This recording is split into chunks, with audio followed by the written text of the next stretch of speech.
बच्चों हम पढ़ रहे थे हमारा फर्स्ट लेसन परिचय, इसे हमने अच्छे से समाप्त कर दिया।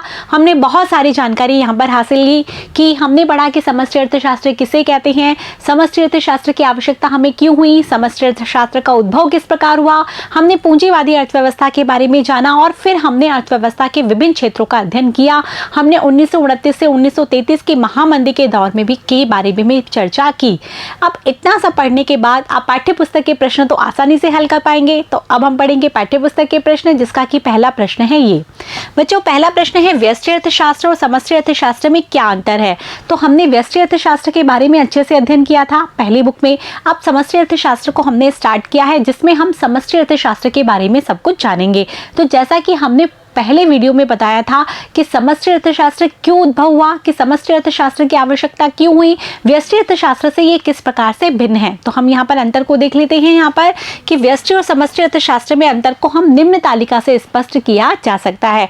जो व्यष्टि अर्थशास्त्र है और समष्टि अर्थशास्त्र, इस प्रकार से आप दो कॉलम बना लीजिए और इनके जो विभिन्न अंतर हैं उनको हम एक एक करके देखते चले जाते हैं। व्यष्टि अर्थशास्त्र आर्थिक विश्लेषण की वह शाखा है जिसमें व्यक्तिगत इकाइयों का अर्थशास्त्र के छोटे भागों का अध्ययन किया जाता है। जैसा कि हमने पढ़ा कि व्यष्टि अर्थशास्त्र में व्यक्तिगत इकाइयों का और छोटे भागों का अध्ययन किया जाता है। समष्टि अर्थशास्त्र आर्थिक विश्लेषण की वह शाखा है जिसमें अर्थव्यवस्था से संबंधित बड़े योगों और समूहों का अध्ययन किया जाता है। इसमें संपूर्ण अर्थव्यवस्था का अध्ययन किया जाता है, तो बड़े योगों का और संपूर्ण अर्थव्यवस्था का अध्ययन हम समष्टि अर्थशास्त्र में करते हैं। ये इसका एक बेसिक अंतर है। अगले अंतर देखते हैं। इनमें वस्तुओं तथा सेवाओं की कीमत निर्धारण तथा उनका विभिन्न उपयोगों में आवंटन का अध्ययन होता है। हमने व्यष्टि अर्थशास्त्र के बारे में पूरा पढ़ा, तो हमने देखा कि वस्तु और सेवाओं की कीमतें किस प्रकार निर्धारित होती हैं और किस प्रकार से उन कीमतों से हम उसको आवंटित करते हैं उत्पादन के साधनों को। तो इसका अध्ययन हम क्या करते हैं, व्यष्टि अर्थशास्त्र में करते हैं। राष्ट्रीय आय के स्तर, यदि हम पूरे देश की आय की बात करें, राष्ट्रीय आय और साधनों के समग्र उपयोग का निर्धारण, तो उसका अध्ययन हम करते हैं समष्टि अर्थशास्त्र में। इसमें हम व्यक्तिगत की बात करेंगे, इसमें हम पूरे संपूर्ण अर्थव्यवस्था की बात करेंगे। व्यष्टि अर्थशास्त्र का विश्लेषण कैसा होता है, सरल और सुगम, क्योंकि एक व्यक्ति का अध्ययन कर रहे हैं। जबकि समष्टि अर्थशास्त्र का विश्लेषण थोड़ा जटिल भी होता है और लंबा भी होता है। इसलिए होता है क्योंकि संपूर्ण अर्थव्यवस्था की इकाइयां एक दूसरे से अंतर संबंधित होती है और पूरी इकाइयों का हम अध्ययन करते हैं, इसीलिए थोड़ा सा जटिल और लंबा अध्ययन होता है। ठीक है। इसके बाद अगला अंतर है कि व्यष्टि अर्थशास्त्र व्यक्तिगत समस्याओं का समाधान बताता है और नीतियां ये प्रस्तुत करता है कि व्यक्ति एक उत्पादन की इकाइयों को यदि समस्या है तो उसका समाधान कैसे निकलेगा। तो व्यक्तिगत जो समस्या है उसका समाधान ये प्रस्तुत करता है, जबकि समष्टि अर्थशास्त्र संपूर्ण अर्थव्यवस्था की जो समस्या का समाधान है और नीतियां हैं वो प्रस्तुत करता है, क्योंकि संपूर्ण अर्थव्यवस्था से ही रिलेटेड होता है। व्यष्टि अर्थशास्त्र का संबंध किससे है, कीमत विश्लेषण से। जैसे कि हमने बताया मांग और पूर्ति के द्वारा क्या होता है, वस्तु की कीमत का निर्धारण हो जाता है। समष्टि अर्थशास्त्र का संबंध किससे होता है, आय विश्लेषण से। ये आय की बात करता है कि संपूर्ण देश के लोगों की आय क्या है, उत्पादन के साधनों की जो संपूर्ण आय है वो किस प्रकार से वितरित होगी, तो यहाँ आय की बात की जाती है। इसके बाद है ये व्यक्तिगत फर्मों, उद्योगों, उत्पादन इकाइयों के उतार चढ़ाव की व्याख्या करता है। जो भी व्यक्तिगत फर्म है, इकाइयां हैं, कैसे उनमें उतार चढ़ाव आते हैं, उन सब की व्याख्या किसमें की जाती है, व्यष्टि अर्थशास्त्र। जबकि संपूर्ण अर्थव्यवस्था में कैसे मंदी आ रही है, कैसे उस स्थिति आ रही है, क्या उतार चढ़ाव चल रहा है, उसका अध्ययन करते हैं हम किसमें, समष्टि अर्थशास्त्र में। संपूर्ण अर्थव्यवस्था के उतार चढ़ाव है, आर्थिक मंदी है, आर्थिक तेजी है, इन सबको स्पष्ट करता है कौन, समष्टि अर्थशास्त्र। ये केवल व्यक्तिगत उतार चढ़ाव को देखता है, ये संपूर्ण अर्थव्यवस्था के उतार चढ़ाव को देखता है। इसके बाद जो व्यष्टि अर्थशास्त्र है उसमें विभिन्न बाजारों का अध्ययन किया जाता है। पूर्ण प्रतियोगिता बाजार का, एकाधिकारात्मक बाजार, ये सबका अध्ययन हम किसमें करते हैं, व्यष्टि अर्थशास्त्र में, जैसा कि हमने किया था। समष्टि अर्थशास्त्र में समग्र अर्थव्यवस्था का अध्ययन किया जाता है। इसमें कोई एक बाजार पर्टिकुलर नहीं देखते, हम पूरे अर्थव्यवस्था का अध्ययन इसमें करते हैं। तो इस प्रकार से आपको व्यष्टि अर्थशास्त्र और समष्टि अर्थशास्त्र में क्या अंतर है वो लिखकर आना है, जिसके बारे में हमने लेसन में भी अच्छे से डिस्कशन कर लिया था। नेक्स्ट क्वेश्चन देखते हैं। नेक्स्ट क्वेश्चन है बच्चों की पूंजीवादी अर्थव्यवस्था की महत्वपूर्ण विशेषताएं क्या है। हमने पढ़ी थी पूंजीवादी अर्थव्यवस्था, जिसमें कि उत्पादन के साधनों पर किसका स्वामित्व होता है, एक निजी हाथों का होता है, और वो हमेशा क्या करते हैं, व्यक्तिगत लाभ के बारे में बात करते हैं, वो पूंजीवादी अर्थव्यवस्था होती है। तो पूंजीवादी अर्थव्यवस्था की विशेषताएं, जैसा कि यहाँ लिखा हुआ है कि पूंजीवादी अर्थव्यवस्था में उत्पादन के साधनों पर निजी स्वामित्व होता है, ऐसे लिख कर आना है आपको। इस अर्थव्यवस्था में बाजार में निर्गत को बेचने के लिए क्या किया जाता है, उत्पादन, जो उत्पादन किया ही जाता है ताकि ताकि कि जो उत्पादक है उत्पादन वो किसको बेचा जाए, बाजार में बेचा जाए और लाभ कमाया जाए। तो इसीलिए यहाँ पर उत्पादन किया जाता है। और जो तीसरी इसकी विशेषता है कि पूंजीवादी अर्थव्यवस्था में श्रमिकों की सेवाओं का क्रय विक्रय एक निश्चित कीमत पर होता है, जिसे कि हम मजदूरी की दर भी कहते हैं। हमने लेसन में अच्छे से पढ़ा था, ये आपको इसी तरीके से इसका आंसर लिखकर आना है। ठीक है, अगला प्रश्न देखते हैं। अगला प्रश्न है कि समष्टि अर्थशास्त्र की दृष्टि से अर्थव्यवस्था के 4 प्रमुख क्षेत्रकों का वर्णन कीजिए। हमने 4 क्षेत्र पढ़े थे, घरेलू क्षेत्र, इसके बाद हमने पढ़ा था उत्पादक क्षेत्र या फर्म क्षेत्र कह सकते हैं उसको, तीसरा क्षेत्र है सरकारी क्षेत्र और चौथा क्षेत्र है विदेशी क्षेत्र। इन चारों के बारे में हमने अच्छे से अध्ययन किया था। आपको इस तरीके से इसका आंसर लिखकर आना है कि समष्टि अर्थशास्त्र की दृष्टि से अर्थव्यवस्था के 4 प्रमुख क्षेत्र निम्न प्रकार है। पहला है फर्म क्षेत्र, इसे उत्पादक क्षेत्र भी कहते हैं। किसी भी अर्थव्यवस्था में उत्पादन इकाइयों को क्या कहते हैं, फर्म कहा जाता है। किसी फर्म के कारोबार के संचालन का दायित्व किसके ऊपर होता है, उद्यमियों के द्वारा होता है। उद्यमी होते हैं वो ही उत्पादन करते हैं और वही फर्म चलाते हैं, और जो उत्पादन की इकाई है उसको हम फर्म भी कह सकते हैं। उद्यमी ही श्रमिकों को उत्पादन प्रक्रम में क्या करता है, नियोजित करता है। उद्यमी का कार्य क्या होता है, श्रमिकों को क्या करता है, अपने उत्पादन के जो साधन है उसको उत्पादन में लगाता है, वो नियोजित करता है सभी को, श्रमिकों को भी।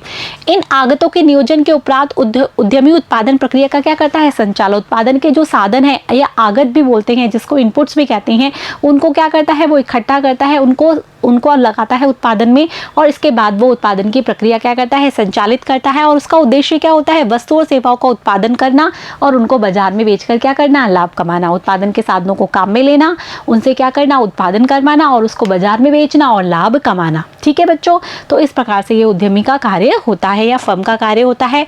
दूसरा जो सेक्टर है यहाँ पर दे रखा है सरकार। क्या है, विकसित और विकासशील दोनों प्रकार के देशों में निजी पूंजीवादी क्षेत्र के अलावा राज्य में उसके अनुरूप एक संस्था होती है। विकसित देश को देख लो या विकासशील देशों के, दोनों प्रकार में क्षेत्र तो होता है निजी पूंजीवादी क्षेत्र, इसके अलावा भी एक संस्था होती है जिसे हम कहते हैं सरकार भी कहते हैं। राज्य उत्पादन कार्य भी करता है, राज्य कई प्रकार के कर लगाता है तथा नागरिकों को कई प्रकार की सार्वजनिक सेवाएं भी उपलब्ध करवाता है। जैसे कि हमने चर्चा की थी, राज्य यहाँ पर का मतलब यहाँ पर एक सरकार है जो कि एक संस्था होती है जो कि क्या करती है, कर भी लगाती है, सार्वजनिक सुविधाएं भी देती है, लोगों के कल्याण के लिए कार्य भी करती है और उत्पादन भी करती है, सारे कार्य करती है। हमने बताया ना, उत्पादन कुछ जो यूनिट्स होती है वो कैसी होती है, गवर्नमेंट यूनिट्स भी होती हैं, तो वो उत्पादन भी करती है। राज्यों को सूचित करने के लिए सरकार शब्द का प्रयोग किया जाता है। जो राज्य है, हम यहाँ राज्य भी लिख सकते हैं और सरकार भी लिख सकते हैं। तो राज्यों को सूचित करने के लिए हम क्या नाम लेते हैं, सरकार। तो सरकार के द्वारा ये कार्य किए जाते हैं।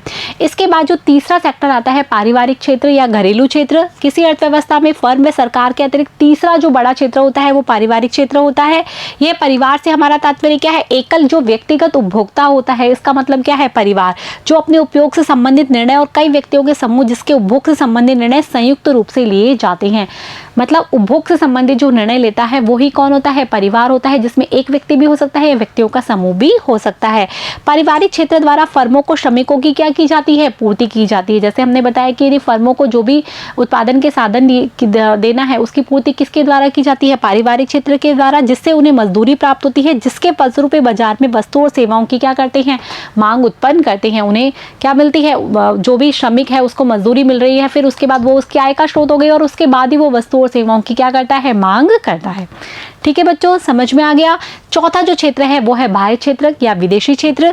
वर्तमान में वैश्वीकरण के फलस्वरूप विश्व के लगभग सारे देश बाह्य व्यापार भी करते हैं, जिसे हम बाह्य क्षेत्र भी कहते हैं। सभी देशों के द्वारा वैश्वीकरण के बाद क्या हो गया, सभी देश अपनी अर्थव्यवस्था को विश्व की अर्थव्यवस्था से जोड़ रहे हैं, तो वैश्वीकरण हो रहा है, जिसके फलस्वरूप सभी लोग क्या करते हैं, व्यापार करते हैं, आयात करते हैं और निर्यात करते हैं, जो कि चौथा महत्वपूर्ण क्षेत्र है। बाह्य क्षेत्र से व्यापार क्या हो सकता है, 3 प्रकार से उसे हो सकता है। जैसे कि हमने चर्चा की थी, जब कोई देश अपनी घरेलू वस्तु विश्व के अन्य देशों में बेचते हैं तो उसे हम क्या कहते हैं, निर्यात। जब हमारे देश से दूसरी जगह वस्तु बेची जाती है तो उसे हम कहते हैं निर्यात।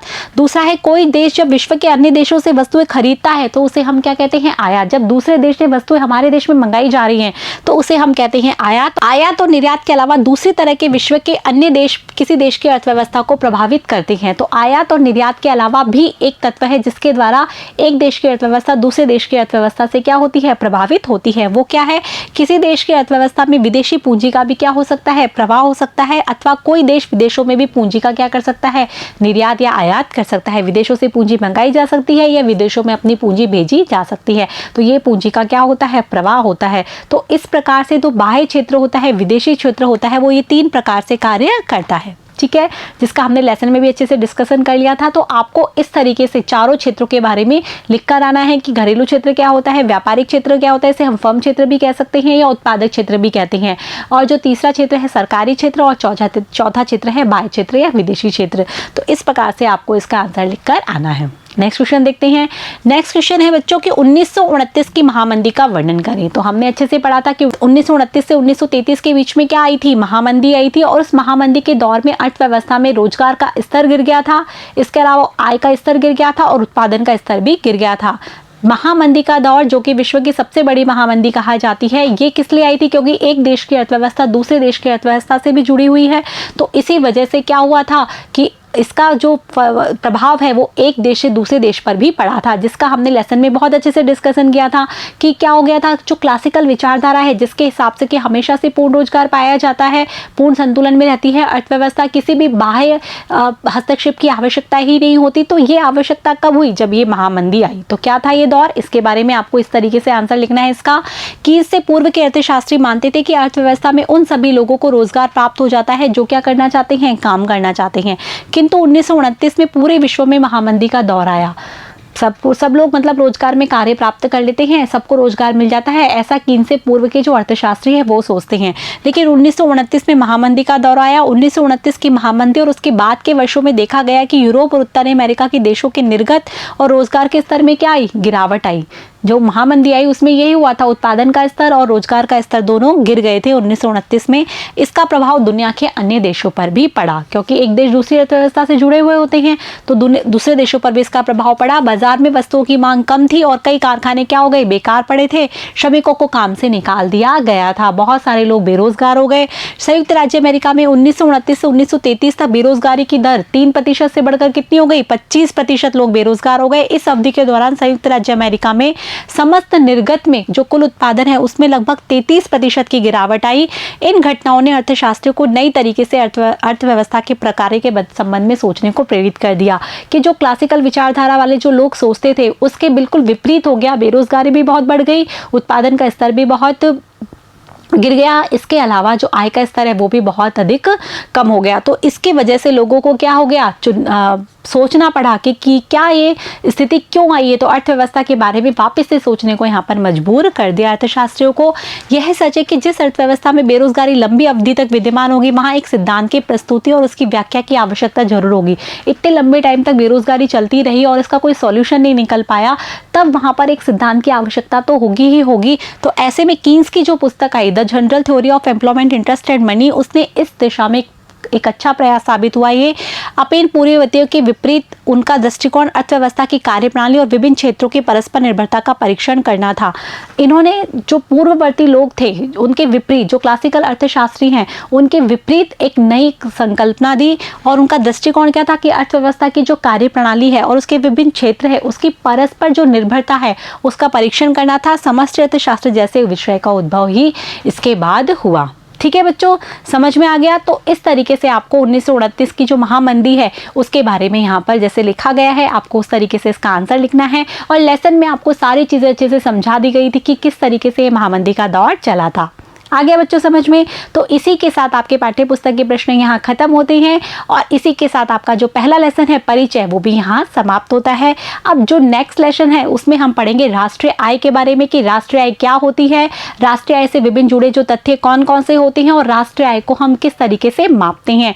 तो इसके लिए आपको क्या करना होगा, मेरा नेक्स्ट वीडियो देखना होगा। जो फर्स्ट चैप्टर जो हमारा यहाँ फिनिश हो गया है उसको आपको अपनी कॉपी में अच्छे से नोट भी करना है, अच्छे से याद करना है और सारे पाठ्य पुस्तक के प्रश्न सॉल्व करने हैं। और जो सेकंड चैप्टर है उसके लिए क्या करना है, आपको मेरे साथ बने रहना है, पढ़ते रहना है, बढ़ते रहना है। Thank you.